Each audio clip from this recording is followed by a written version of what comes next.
तेलंगाना के वजीर आला रेवंत रेड्डी ने माओइस्ट्स से हथियार डालने और कौमी धारे में शामिल होने की एक अहम अपील की है।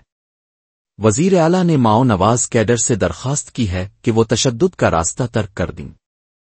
उन्होंने उन्हें मुआशरे के साथ जड़ने और मुल्क की तामीर और तरक्की में अपना हिस्सा डालने की दावत दी।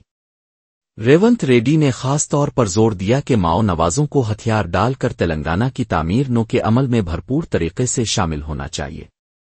उनका कहना था कि पुरअमन तरीके से समाजी और इक्तिसादी तब्दीली लाना ही हकीकी तरक्की का रास्ता है।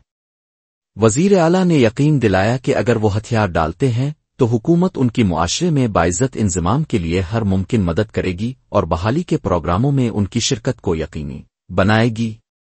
ये अपील अमन कायम करने और इंतहा पसंदी से मुतासरा इलाकों को तरक्की देने की हुकूमत की कोशिशों का हिस्सा है। గతంలో రాష్ట్రంలో విస్తృతంగా జరిగేవి, కానీ నేడు పోలీస్ శాఖ చర్యల వల్ల శాంతి నెలకొంది. మావోయిస్టు ఉద్యమంలో ఉన్న అజ్ఞాత నాయకులను జనజీవన స్రవంతిలో కలవాలని నేను వారికి ప్రత్యేకంగా విజ్ఞప్తి చేస్తున్నాను. ఇటీవల కొందరు మావోయిస్టు కీలక నాయకులు లొంగిపోయిన విషయం మీ అందరికీ తెలిసిందే.